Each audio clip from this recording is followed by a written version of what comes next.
हाय, अगर आपकी जीएसटी की demand for the period 2017-18 to 19-20 है और उसका डिमांड नोटिस सेक्शन 73 के अंदर है, तो वहां पर आपकी इंटरेस्ट, पेनल्टी और फाइन माफ हो सकते हैं। जानते हैं। I am Kapil Mahani, indirect tax partner of Kreatum advisory. This video is made for all those assessee, specifically big and small medium players, जहां पर उनके पास कोई जीएसटी अथॉरिटीज ने डिमांड निकाली और वो डिमांड अंडर सेक्शन 73 निकाली, जिसका सेक्शन बोलता है कि आपने कोई भी शॉर्ट टैक्स पेमेंट कर दिया है अदर देन फ्रॉड, और वो डिमांड में आपका tax amount, interest amount, penalty amount और फाइन अमाउंट, ये सब अमाउंट आ रहा है, या इनमें से कोई भी टैक्स प्लस इंटरेस्ट आ रहा है और पेनल्टी।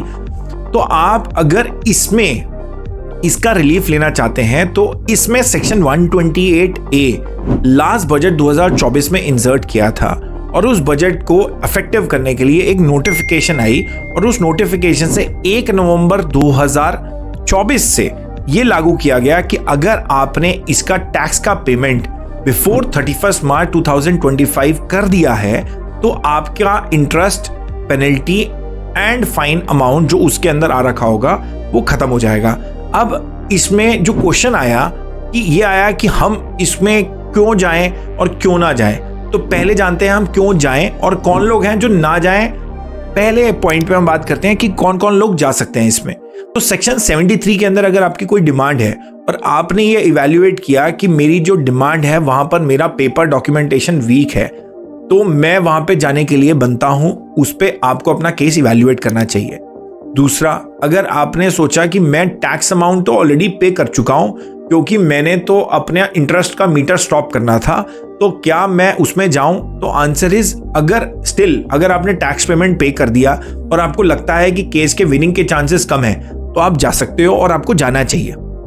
तीसरा, अगर आपके पास में कोई डिमांड है और जहां पे आप अपील में ऑलरेडी हो, तो आपको उन सब सिनेरियोज में अपील में देखना पड़ेगा कि अगर आपके 4 टोटल इश्यूज हैं और उसमें से 3 इश्यूज में आपका डिमांड अमाउंट बड़ा ज्यादा बनता है और आपको पता है कि एक इशू में डिमांड अमाउंट जो है वो कम है, बट उन इशू में एक इशू में सक्सेस के पैरामीटर ज्यादा है और 3 में सक्सेस के पैरामीटर कम है और अमाउंट भी ज्यादा बनता है, तो वहां पर आपको जाना चाहिए। बट उस सिनेरियो में आपको चारों इशू में टैक्स की डिमांड पे करनी पड़ेगी और इंटरेस्ट और पेनल्टी और फाइन वहां पे माफ हो जाएगा।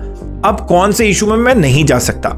अगर आपका कोई भी डिमांड नोटिस सेक्शन 74 में है, तो सेक्शन 74 बोलता है जब आपने कोई जीएसटी अथॉरिटीज ने ये आपके ऊपर एलिगेशन लगाया कि ये एलिगेशन के हिसाब से आपने जो टैक्स का शॉर्ट पेमेंट किया या नॉन पेमेंट किया वो आपने जानबूझ के किया, आपका मंशा थी कि आपने यहाँ पे टैक्स की कोई चोरी करनी थी और डिपार्टमेंट ने सेक्शन 74 लगाया, इन दैट सिनेरियो वहां पर आपके पर ये एमनेस्टी स्कीम लागू नहीं होती। But in that scenario exception है, अगर आपके ऊपर डिपार्टमेंट ने सेक्शन 74 लगाया बट ऑर्डर में, अपील में आपका ऑर्डर आ गया फर्स्ट अपील से और उस अपील ने बोला ये सेक्शन 74 नहीं लगना चाहिए था क्योंकि सेक्शन 74 लगने के लिए आपके पैरामीटर्स फुलफिल नहीं हुए। उसके पैरामीटर हो सकते हैं इंटेंशन, अगर इंटेंशनल हर शॉर्ट पेमेंट सेक्शन 74 में नहीं आ सकता, इंटेंशनली शॉर्ट पेमेंट सेक्शन 74 में आता है। तो अगर ऑर्डर ने ये बोला ये 74 का केस नहीं बनता और ये 73 का केस बनता है, तो उस सिनेरियो में आ जाएगा। But in principle 73 always prevails.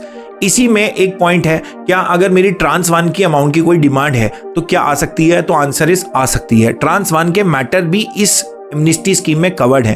तो इस सिनेरियो का बेनिफिट अब बहुत कम दिन बच गए हैं। आज कुछ दिनों में आप अगर टैक्स की पेमेंट कर देते हैं तो आप इस स्कीम का बेनिफिट उठा सकते हैं।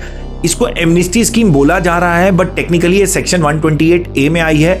इसका पर्टिकुलर एक नोटिफिकेशन नंबर है, तो ये एमनेस्टी की कोई स्कीम पर्टिकुलर नहीं है, बिकॉज एमनेस्टी स्कीम जनरली इसी सिनेरियोज में आती है, इसलिए इस एमनेस्टी स्कीम के नाम से ज्यादा लोग इसको पहचानते हैं। अब आप एक कंपनी है और आप चाहते हैं कि मैं एमनेस्टी स्कीम को इवैल्यूएट कैसे करूं, बट अब बहुत कम दिन बच गए हैं। अगर अब फाइनली मेरे जो पैरामीटर्स हैं मैं उसको कंक्लूड करता हूं। इश्यूज में अगर आपको लगता है मेरे टोटल इश्यूज में डिमांड कंफर्म हो सकती है, डॉक्यूमेंटेशन वीक है, जाना चाहिए।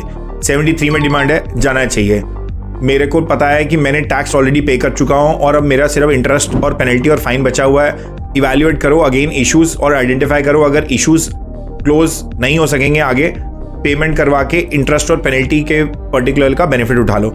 इसी सब डिटेल्ड पॉइंट्स को जानने के लिए कि if I need to go और डोंट नीड टू गो, अगर डिटेल डॉक्यूमेंट चाहिए कमेंट करो, लाइक करो, शेयर करो, you will get a detail document in your ping.